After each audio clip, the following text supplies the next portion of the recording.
idea that America is a defender of democracy, liberty, and human rights would come as a huge surprise to those Frantz Fanon called the wretched of the earth, who saw their democratically elected governments subverted and overthrown by the United States in Panama in 1941, Syria 1949, Iran 1953, Guatemala 1954, the Congo 1960, Brazil 1964, Chile 1973, Honduras 2009, and Egypt in 2013. And this list does not include a host of other governments that, however despotic, as was the case in South Vietnam, Indonesia, or Iraq, were viewed as inimical to American interests and destroyed, in each case inflicting death and immiseration on millions. For empire is the external expression of white supremacy. The millions of victims of racist imperial projects in countries such as Mexico, China, India, the Congo, and Vietnam, for this reason, are deaf to the fatuous claims by Jews that their victimhood is unique.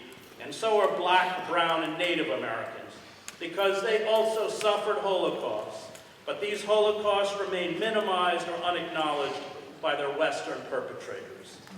Israel embodies the ethno-nationalist state the far right in the United States and Europe dreams of creating for themselves, one that rejects political and cultural pluralism as well as legal, diplomatic, and ethical norms. Israel is admired by these proto-fascists, including Christian nationalists, because it turns its back on humanitarian law to use indiscriminate lethal force to cleanse its society of those condemned as human contaminants.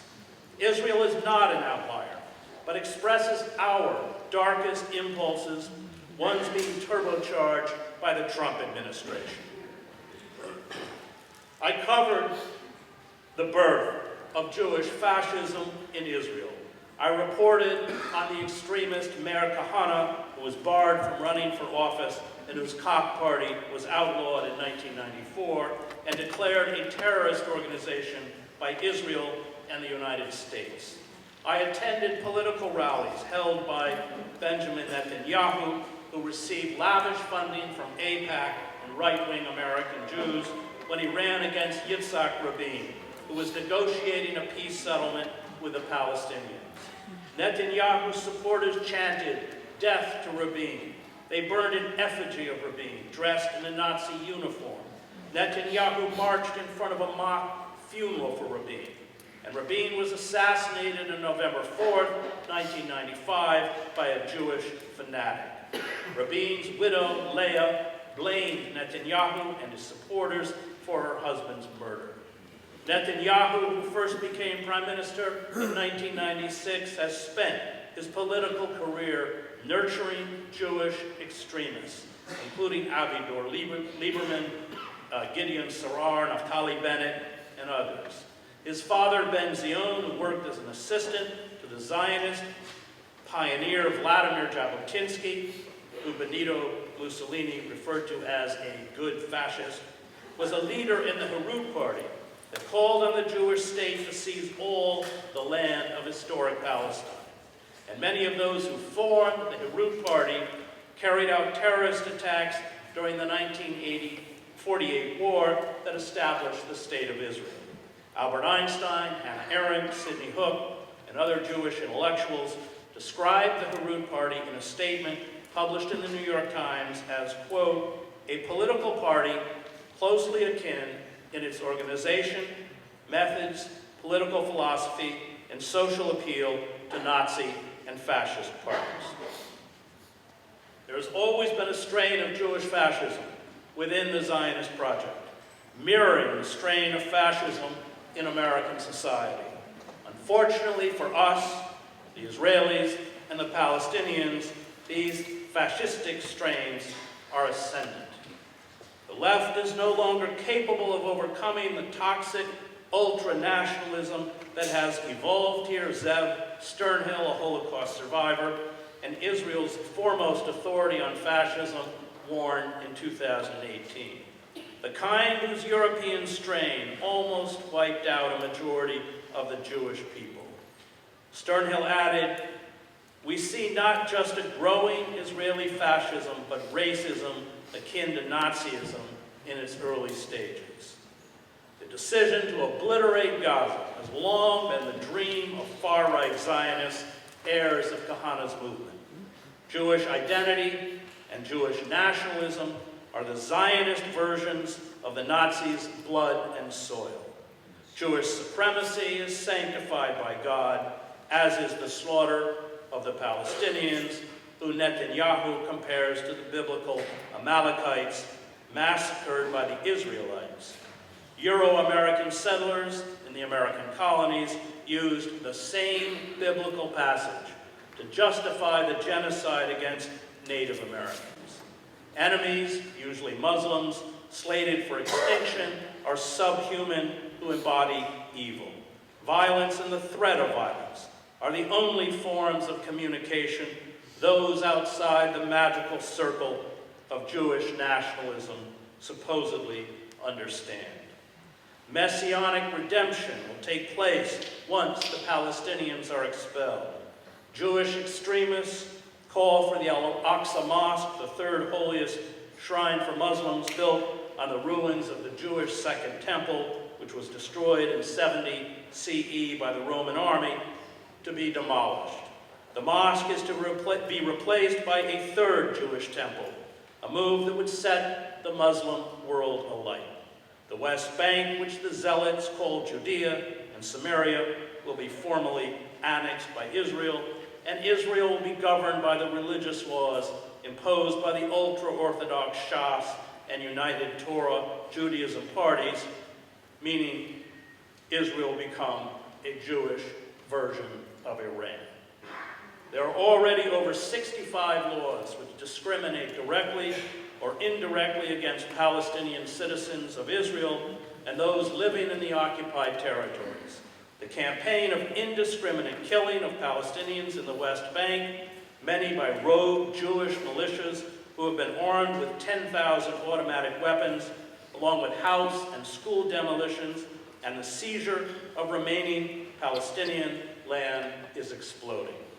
Israel is at the same time is turning on quote-unquote Jewish traitors within Israel and abroad, who refuse to embrace the demented vision of the ruling Jewish fascists who denounce the genocide.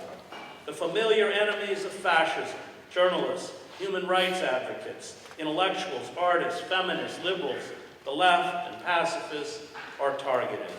The judiciary, according to plans put forward by Netanyahu, will be neutered. Public debate will wither. Civil society and the rule of law will cease to exist, and those branded as disloyal will be deported. Israel could have exchanged the hostages held by Hamas for the thousands of Palestinians held hostage in Israeli prisons, often for decades, which is why the Israeli hostages were seized on October 8th. And there is evidence that in the chaotic fighting that took place, once Hamas militants entered Israel, the Israeli military decided to target not only Palestinian fighters, but the Israeli captives with them, killing perhaps hundreds of their own soldiers and citizens. Israel and its Western allies, James Baldwin saw, is headed towards the terrible probability that the dominant nations, struggling to hold on to what they have stolen from their captives and unable to look into the mirror, will precipitate a chaos throughout the world which, if it does not bring life on this planet to an end, will bring about a racial war such as the world has never seen. To the extent that we can mobilize to disrupt the shipment of weapons to Israel, because they are sent on ships. I think it really has to be that kind of activity, because if we don't hold the weapons supplies, then Israel is going to achieve its demented dream of emptying Gaza. The whole thing with these this, taking or outlawing UNRWA and setting up these ridiculous, they're going to supposedly set up 4 feeding stations. They're all along the border with Rafah. There's a 9-mile border between, well, part of that border is just a fence. I mean, much of it's just a fence. It's, you create, and in order to get to that food, you have to go through Israeli and U.S. contractors' military corridors. I mean, you are essentially agreeing to go into a concentration camp right along the border. And I can see a scenario where you have 2 million people desperate, and they just blow a hole in the border. I mean, that's certainly Egypt's fear. I don't think it's out of the realm of possibility. They clearly want to drive them out. Egypt has been categorical that they're not going to end up in the Sinai. They've talked to Somalia, they've talked with Somaliland, they've talked with Sudan. There have been reports that maybe they'll just bus them in convoys of buses to Syria. And Netanyahu, there was a report in the Hebrew press a few days ago. There was an elite talk that he gave to his Security Council, where he said, our only impediment is we have to find out where to move them to. We're not going to give them enough food. So first of all. Second of all, they're only giving them dry food, and they don't have any water, and they don't have any fuel. It's what the United States did in the Strategic Hamlet program in Vietnam, where but this is counter, I covered the famine in the southern Sudan, it was the same. You essentially destroy the capacity to produce food, and then you weaponize food to force people to, in this case, leave northern Gaza and collect in the south. And they'll use this term voluntary transfer. Voluntary transfer, by the way, is exactly the term the Nazis used in the Warsaw Ghetto when they starved the residents of the ghetto, and then in loudspeakers said that everybody would get 3 loaves of bread, and if I have this correct, I don't know why, marmalade, and they would get, if they would come to the transports which took them to Treblinka, and people went because they were starving, because their children were starving. So this is about the weaponization of starvation and the weaponization of food. It's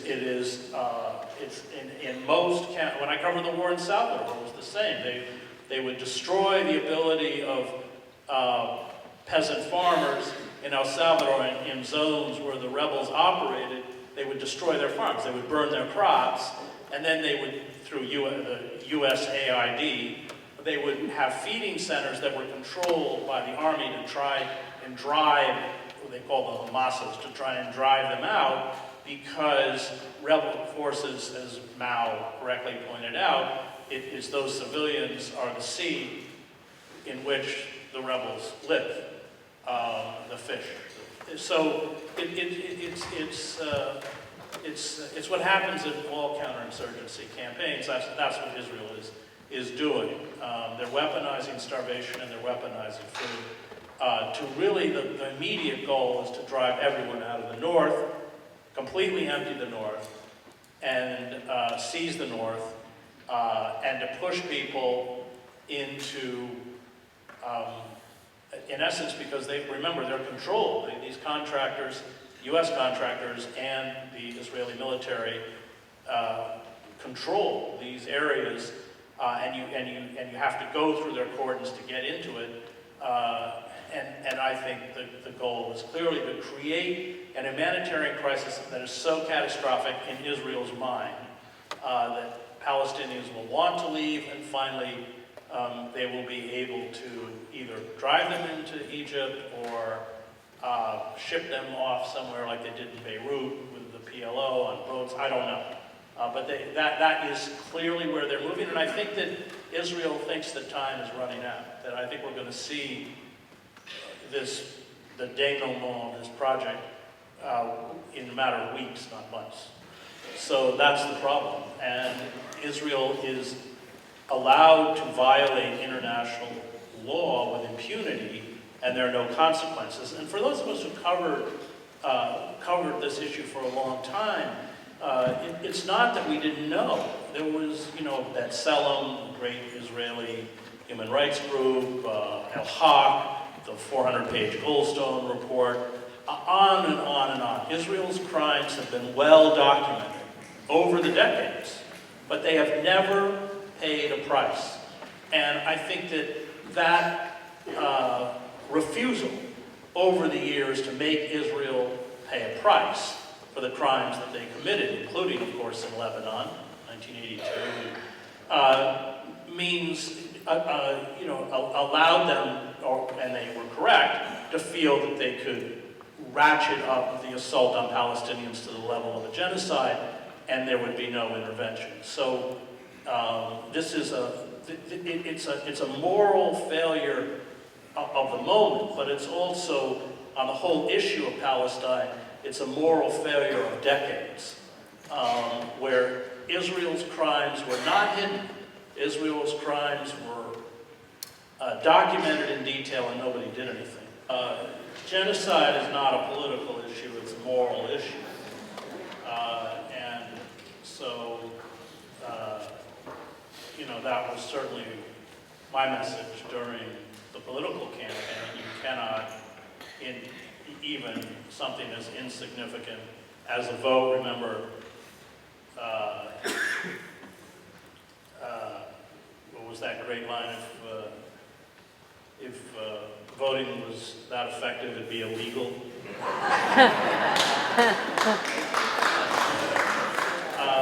Yeah, so I just think on big and small levels, we have to do everything within our power to make those institutions and people who perpetuate genocide pay a price.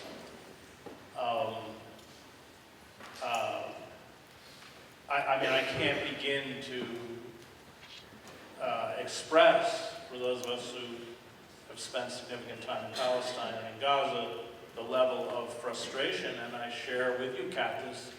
I wake up and I keep wishing it was just a bad dream. The fact that this kind of daily savagery, we all know that genocide is live streamed. We all can see it, and the fact that this is, that we as a country embrace it. Now that said, 77% of registered Democrats believe that there should be an arms embargo on Israel. What is it, 82? Well, that just is an example of how the Democratic Party does not function as a legitimate political party. They deserve the 27% approval rating that they have. I don't know who the 27. I don't know who the 27% are. Clueless patriots. I've long argued, you may know, I worked with Ralph Nader, I was a speechwriter. I've long argued and believed, like Ralph, that we have to step outside the system. We should have done this in 1994 with NAFTA. The moment they betrayed the working class, 30 million mass layoffs, we should have walked out on the Democratic Party. We mouthed, I use that rhetorically, this hollow rhetoric while we betrayed the working class, and look what they vomited up. Trump and, they remind me of the Snopes. Anybody read Faulkner's? Go read it. They're bigamist and an arsonist. Somebody who copulates with a cow, and somebody who sells tickets to watch the bestiality. That's who run the country now, the Snopes. But that's what I covered. The breakdown of Yugoslavia was the same. And remember, these people are always clownish and buffoonish, but they're killers. The Nazis were the same. And we're in really, really serious trouble. It's going to be costly. It's going to be painful. They're going to take a lot of us down. But if we're going to save our, what's left of our anemic democracy and our open society, we're going to have to take to the streets, and we're going to have to disrupt the machinery of power in every way possible, because that is the only message they care about, and that is, you know, fear. And it's that old story, which you've probably heard me tell. I've told it a million times, but it's in Kissinger's memoir in 1971. There's a huge anti-war demonstration. You know, Nader says our last liberal president was Nixon, not because Nixon was a liberal, but he was scared of movements. And so Nixon set up empty buses in a ring around the White House. You can't make this up. And he's looking out the window and he says, "Henry, they're going to break through the barricades and get us."